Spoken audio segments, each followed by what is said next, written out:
सेहत की, बात होगी बिना लक्षण वाले कोरोना संक्रमण की और बात होगी कोरोना से जुड़े उन तमाम सवालों की जो आपके मन में है।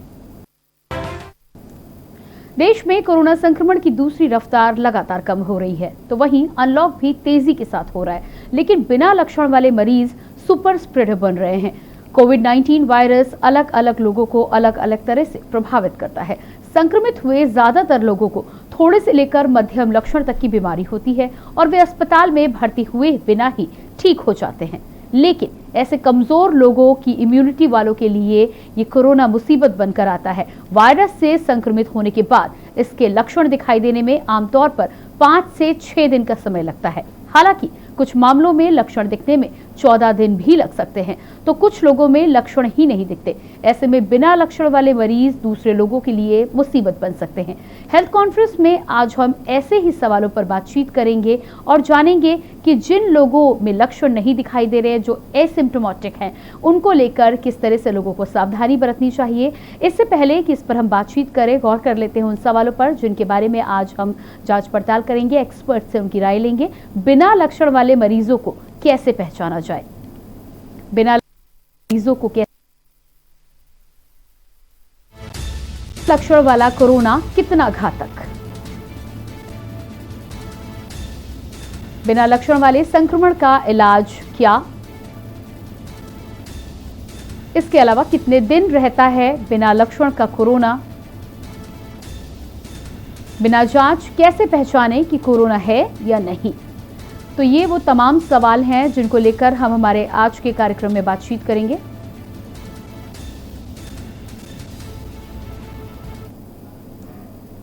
तो हेल्थ कॉन्फ्रेंस में आज हम तमाम सवालों को लेकर बातचीत करेंगे। कोरोना को लेकर अभी तक हमारे कार्यक्रम हेल्थ कॉन्फ्रेंस के माध्यम से लगातार अपने दर्शकों को हमने ताज़ा अपडेट पहुंचाने का कार्य किया है, और ना सिर्फ अपडेट बल्कि सही सलाह, एक्सपर्ट्स की सलाह, जिसकी वजह से हमारे दर्शक के साथ ही साथ तमाम वो लोग जो ये कार्यक्रम देख रहे हैं अपना बचाव कर सकें, एहतियात बरत सकें और कोरोना से किस तरह से लड़ाई लड़नी है इस बारे में पहले से जानकारी उन्हें मिल सके। तो आज हम बात करने वाले हैं कि यदि कोरोना किसी को होता है और लक्षण नहीं होता तो वो कौन सी चीजें हैं जिन पर गौर करके हम ये जान सकते हैं कि कहीं ना कहीं कोरोना का संक्रमण व्यक्ति को हुआ है, कैसे अपना बचाव किया जा सकता है, साथ ही साथ कैसे अपने आसपास के लोगों को इस संक्रमण से बचाया जा सकता है। इसी पर हम बातचीत करेंगे। हमारे साथ डॉक्टर किरण पांडे, वरिष्ठ चिकित्सक एवं पूर्व आईएमए अध्यक्ष जुड़ी हुई है।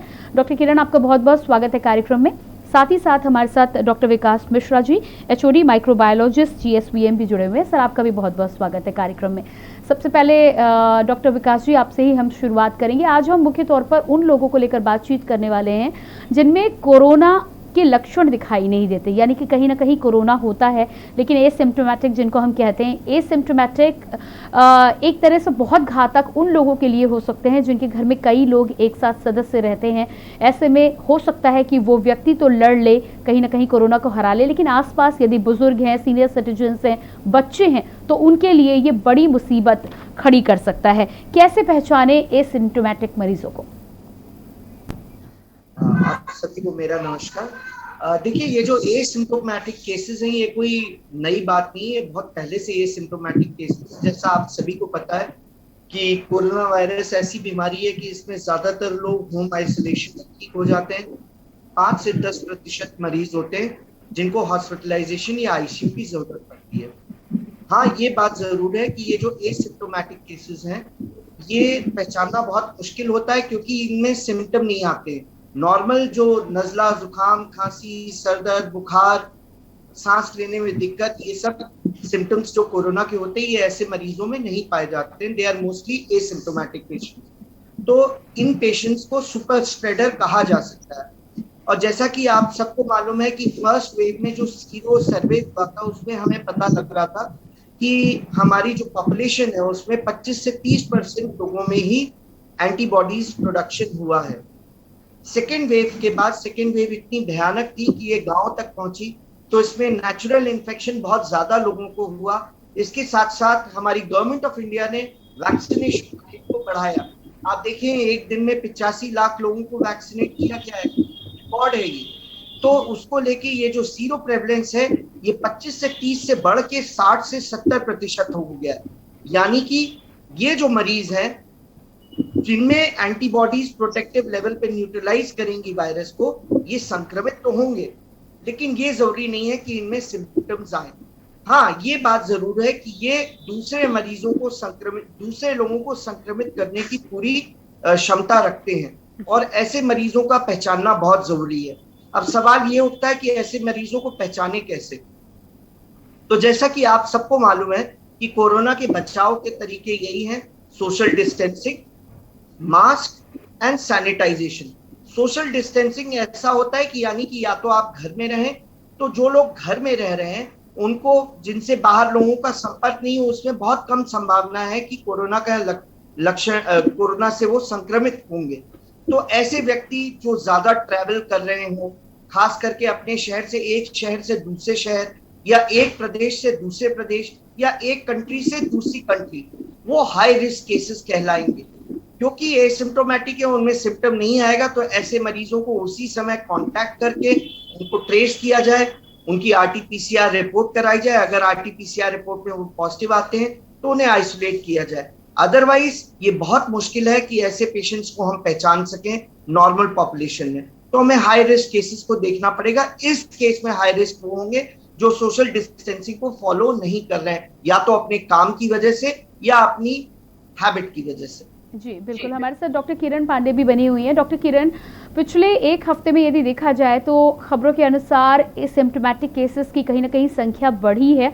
जिस तरह से लगातार तीसरी लहर को लेकर भी हम सभी लगातार कहीं ना कहीं कहा जा रहा है कि कभी भी आ सकती है, इस बारे में हालांकि अभी तक पूरी तरह से कोई पुष्टि नहीं हुई है। आपसे ये जानना चाहते हैं कि एसिम्प्टोमेटिक जो मरीज हैं वो कितने घातक हो सकते हैं, और साथ ही साथ क्या कोई ऐसा लक्षण नहीं होता है जिसकी वजह से लोगों को, और ख़ास तौर से डॉक्टर्स को जब बात होती है, क्या डॉक्टर्स किस तरह से अंदेशा लगाते हैं कि व्यक्ति हो सकता है कोरोना पॉजिटिव हो और अब व्यक्ति को टेस्ट के लिए जाना चाहिए? देखिए, सबसे पहले तो बहुत बहुत धन्यवाद कि आपने इस कार्यक्रम के लिए और ये अपनी बातें कुछ बताने के लिए मुझे मौका दिया। हम लोग पहले भी कोरोना पे बहुत चर्चा करते रहे हैं। जैसा कि अभी आपको बताया गया हमसे पूर्व डॉक्टर विकास ने कि ये एसिम्प्टोमेटिक लोग वाकई बहुत इनकी वजह से बहुत रिस्क बढ़ जाता है हमारा। इसमें इनका कोई जैसे आपने कहा कोई ऐसा सिम्टम नहीं होता, तो इनमें कोई ऐसा स्पेसिफिक सिम्टम अगर होता तो वो सिम्टोमेटिक ही कहलाते, फिर वो एसिम्टोमेटिक नहीं कहलाते। तो लेकिन ये कि हम इन्हें कैसे पता करें, उसके लिए सिर्फ हमें कॉन्टैक्ट ट्रेसिंग की, मतलब एक हमें अवेयर रहना है हर समय कि हमारे जो कोविड प्रोटोकॉल है उसको कितना कौन फॉलो अप कर रहा है, इस विषय पे ध्यान रखना है। जो जगह है वहां भीड़ भाड़ में जाने से बचे, जहां हम देखते हैं कि लोग मास्क नहीं लगाए हुए हैं वहां और ज्यादा डिस्टेंस बना के रखने की जरूरत है। जो सैनिटाइजेशन है वो हमेशा रखना है। अनावश्यक रूप से, मतलब हमें जितना जरूरी है उतना ही घर से बाहर निकले। हम लोग जैसे डॉक्टर से हमें काम के लिए हॉस्पिटल जाना पड़ता है, बिल्कुल सही है, वो जाना ही पड़ेगा, लेकिन हमें पूरी प्रिकॉशन रखनी चाहिए और हम रखते हैं, तभी मतलब हम इससे बचाव कर सकते हैं, और यही पब्लिक के लिए। जैसा कि अभी आपने कहा कि कुछ एक हफ्ते में बढ़ा है, उसका कारण ये है कि जैसे अभी बीच में लॉकडाउन चल रहा था तो लोग उसमें घरों में ज्यादा रह रहे थे। कुछ सर्कमस्टेंशियल भी होता है कि लॉकडाउन जब खुलता है तो जो हमारे छोटे तबके के लोग हैं जो छोटे काम करते हैं या डेली का डेली काम करते हैं, उनके लिए संभव नहीं हो पाता कि वो घर में बैठे, ये उनकी मजबूरी है, तो वो निकले, उनको निकलना ही पड़ेगा अपनी रोजी को रोटी को अर्न करने के लिए। लेकिन मेरी जो उनको उनसे कहना चाहिए, एक रिक्वेस्ट रहेगी, एक प्रार्थना है, एक संदेश है कि वो निकले, अपना करना है, अपना अर्निंग करनी है, लेकिन कोविड के प्रति सावधानी रखें।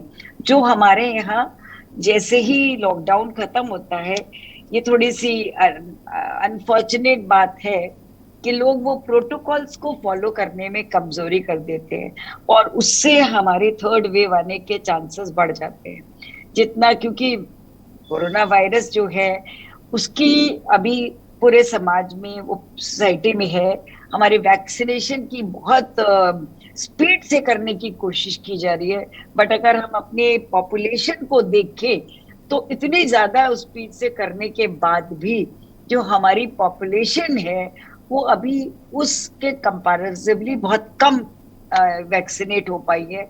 और जब वैक्सीनेशन का रेट पॉपुलेशन के हिसाब से कम होता है तो म्यूटेशंस होने के लिए वायरस को टाइम ज्यादा मिलता है और वायरस ज्यादा समय उसमें फैला हुआ रहता है, वो म्यूटेट होगा।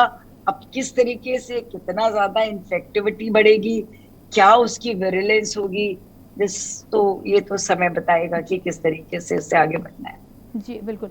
डॉक्टर विकास, जिस तरह से हम एसिम्प्टोमेटिक मरीजों की आज खास तौर से बात कर रहे हैं, अगला सवाल मेरा ये है कि यदि कोई व्यक्ति एसिम्प्टोमेटिक है भी, यदि कोई व्यक्ति कहीं से सफ़र करके आया है, घर में आया है, तो एसिम्प्टोमेटिक मरीजों में या किसी भी मरीज़ में, ख़ास तौर से कोरोना की यदि हम बात करें, तो साइकिल कितने दिनों का होता है, कितने दिनों के बाद व्यक्ति थोड़ा सा सेफ हो सकता है? क्योंकि घर में जब दूरी मेंटेन करने की बात होती है तो 2 साल का लंबा समय हो चुका है, ये हम सभी जानते हैं। हालांकि कोशिश यही की जाती है कि व्यक्ति यदि बाहर से आ रहा है, किसी दूसरी जगह से आ रहा है, ट्रैवल करके आ रहा है, तो लोग कहीं ना कहीं गाइडलाइंस का पालन करते हैं, आइसोलेशन का पालन करते हैं। लेकिन कितने दिनों में व्यक्ति यदि एसिम्प्टोमेटिक है तो वो ठीक हो जाता है और उसके बाद उससे डरने की आवश्यकता नहीं है?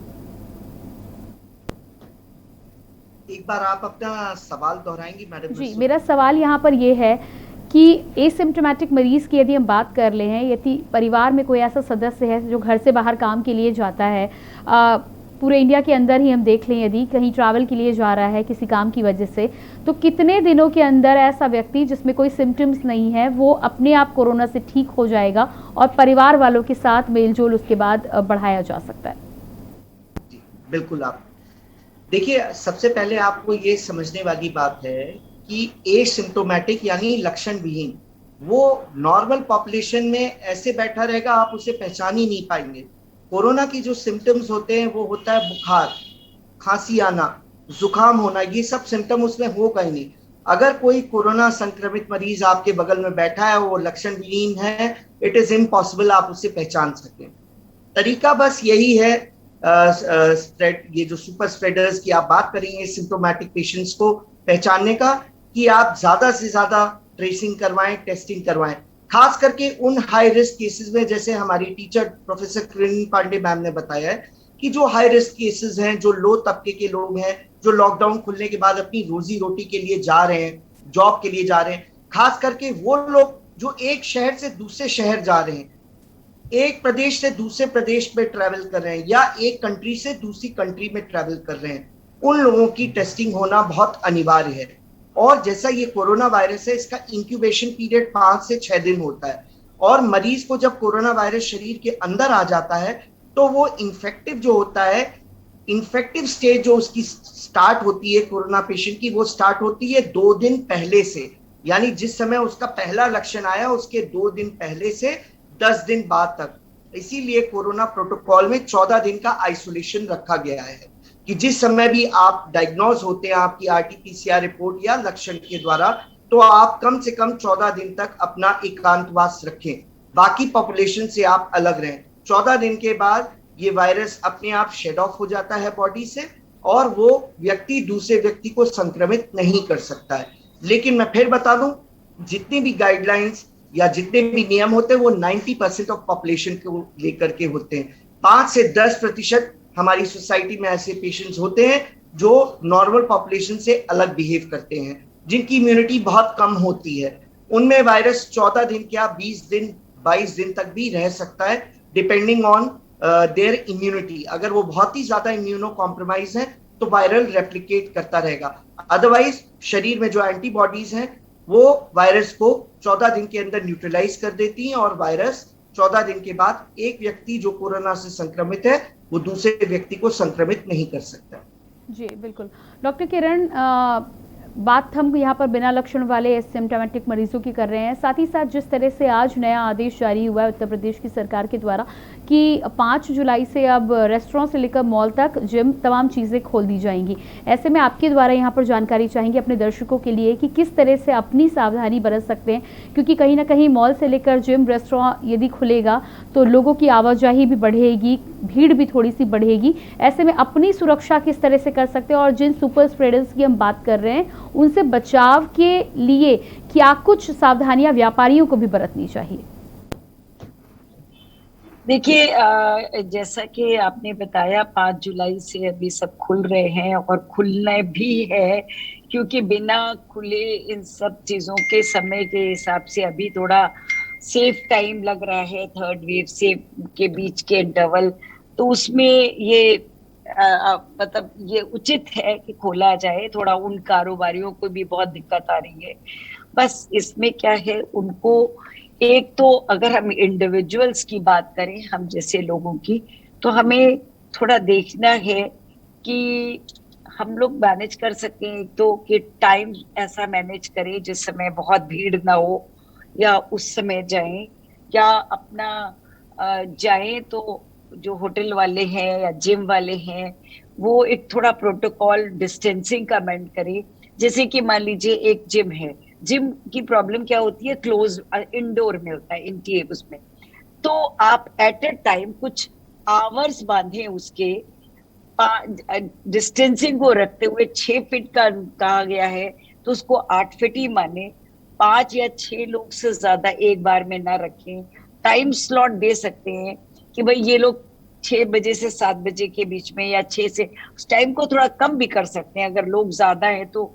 ना करने से अच्छा है कि कुछ देर का करा जाए। तो आप आधे आधे घंटे के स्लॉट या 40 मिनट्स के स्लॉट या 45 मिनट्स के स्लॉट ऐसे बना के उन लोगों को ये कहा जाए कि आप इसी समय आएंगे और दूसरा व्यक्ति तब आएगा जब आपके लिए इतने लोग चले जाएंगे। एक आदमी गया तो एक आदमी एंटर करे। तो इस तरीके से क्या होगा कि डिस्टेंस बनी रहेगी। फिर अगर पॉसिबल हो तो वेंटिलेशन जितना हो सकता हो उस पे देखे कि जो अंदर की एयर है वो कैसे बाहर निकल सकती है। जैसे हम लोग उसमें एक नेगेटिव प्रेशर वाली भी बात करते हैं कि अंदर का, अगर मान लीजिए एसी भी चल रहा है तो भी ऐसे समय में ये ठीक रहता है कि साथ में एग्जॉस्ट भी लगे। तो जो एयर का है वो थोड़ा सा उनका खर्चा उसमें बढ़ता है, बट उसके बावजूद अगर अंदर की हवा बाहर एग्जॉस्ट से निकलती रहेगी तो chances of spreading the infection कम होंगे। तीसरी चीज ये है कि खुद भी हम लोग ये ध्यान रखें कि जितना आवश्यक है, मैंने अभी पहले भी कहा था, उतना ही निकलें। और अगर सिर्फ लग्जरी और एंजॉय का, मैं आई कैन अंडरस्टैंड कि इतने दिनों से लोग बंद हैं अपने घरों में, तो उनको भी थोड़ी उलझन होने लगी है। तो कई बार उलझन में खासतौर से हमारी जो यंग जनरेशन है, बच्चे हैं, वो थोड़ा रेस्टलेस हो जाते हैं और ज्यादा से ज्यादा वहां जाना चाहते हैं। वहां पे हमें उनको, पेरेंट्स को थोड़ा इस बारे पे ज्यादा ध्यान रखना है। अगर आप जा रहे हैं तो रेस्टोरेंट में अगर बाहर मान लीजिए ओपन स्पेस है, प्रिफर करें कि ओपन स्पेस में बैठे बजाय अंदर जाने के। तो इस थोड़ा आपको हर जगह के हिसाब से अपने उसको एक कहना चाहिए अकॉर्डिंगली प्लान करना पड़ेगा। ऐसे ही जिम में भी अगर जिम के बाहर ओपन स्पेस है तो थोड़ा ओपन में एक्सरसाइजेस करवाने के लिए अगर अलाउ ज्यादा किया जाए या प्रेफर किया जाए तो वो थोड़ा एक प्रोटेक्टिव हो सकता है। क्योंकि अंदर आप मास्क लगा के ज्यादा नहीं कर सकते हैं, है ना। वॉकिंग तो थोड़ी बहुत हो सकती है, बट अदर एक्सरसाइजेस में अगर आप मास्क लगा के करते हैं तो जो CO2, जो कार्बन ऑक्साइड आप एक्सहेल कर रहे हैं वही आप इनहेल कर लेंगे, तो वो भी एक कई बार रिस्की फैक्टर हो जाता है। तो इस तरीके की इन प्रिकॉशंस को देखें। और सबसे बड़ी बात जो मुझे लगती है जो बहुत महत्वपूर्ण है इसको रोकने में, वो है कि सरकार भी कोशिश कर रही है और हम लोग भी कोशिश करें, मैक्सिमम जितनी जल्दी से जल्दी वैक्सीनेशन बढ़ सके और वैक्सीनेशन के ऊपर बहुत ध्यान दिया जाए।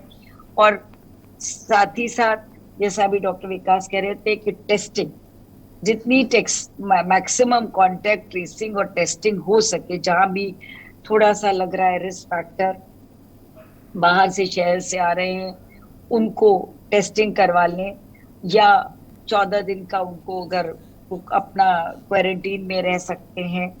इस तरीके की प्रिकॉशन रखें, तभी हम अपने आप को सेफ रख सकते हैं। और हम अपने आप को सेफ रखेंगे तभी हर व्यक्ति अपनी और अपने पास वालों की सेफ्टी का ध्यान रखेगा, तब हम इस लहर को बचा सकते हैं या मिनिमाइज कर सकते हैं। जी बचाना तो मुझे नहीं पता, लेकिन अब बहुत मिनिमम कर सकते हैं। जिस तरीके का कहर अभी सेकेंड वेव ने डाला, ऐसा नहीं होना चाहिए।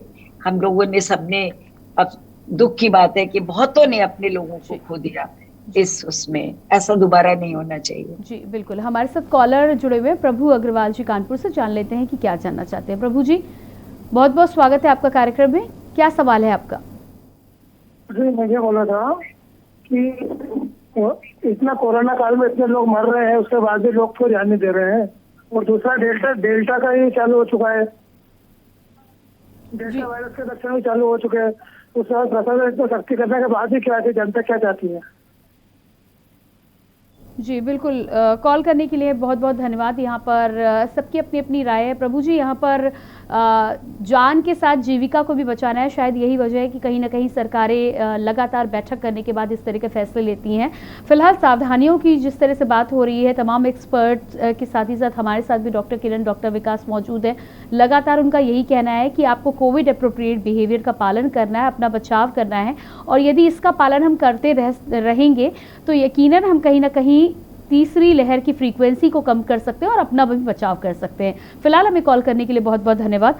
डॉक्टर विकास, आपके पास आऊंगी।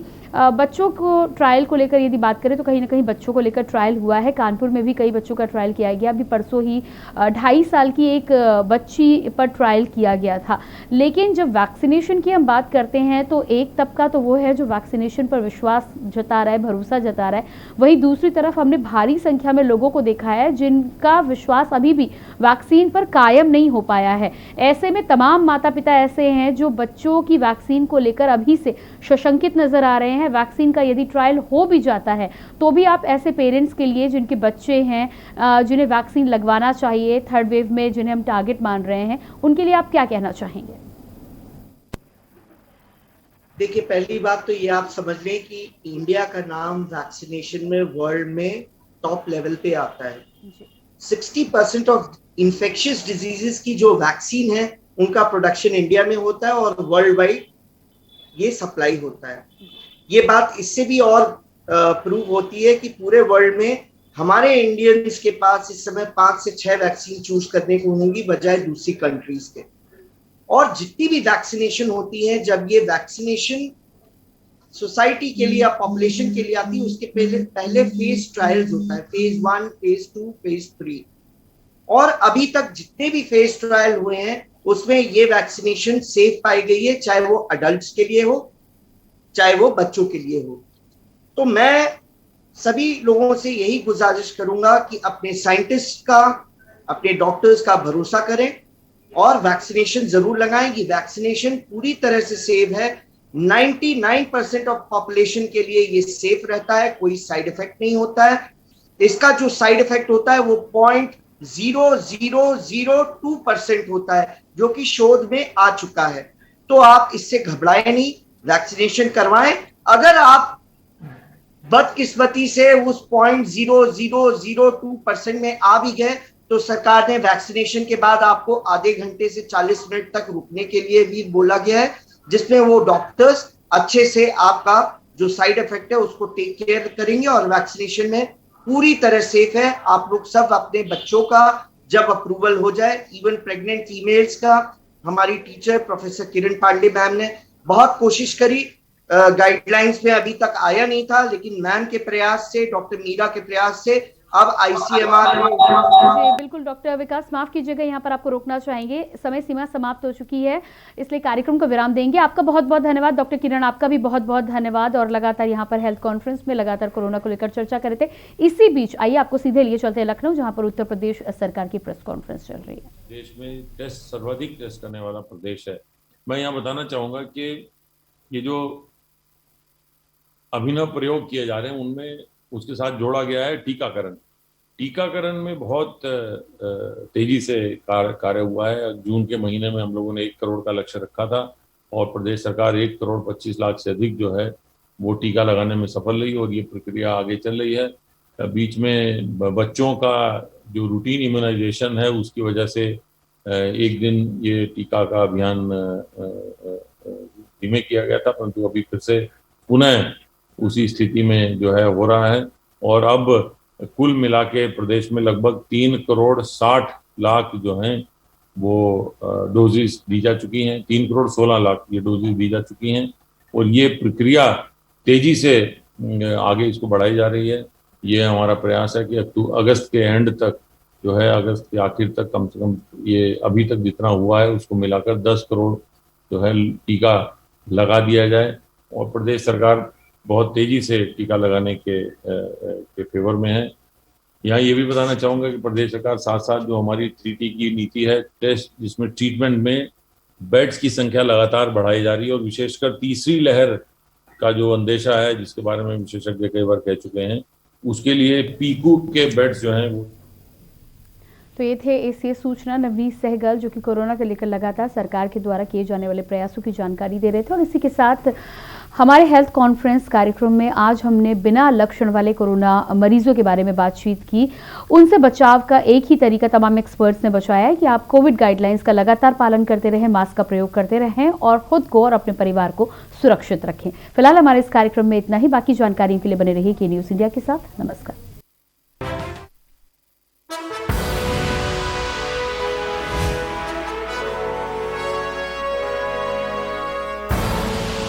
आप देख रहे हैं के न्यूज़।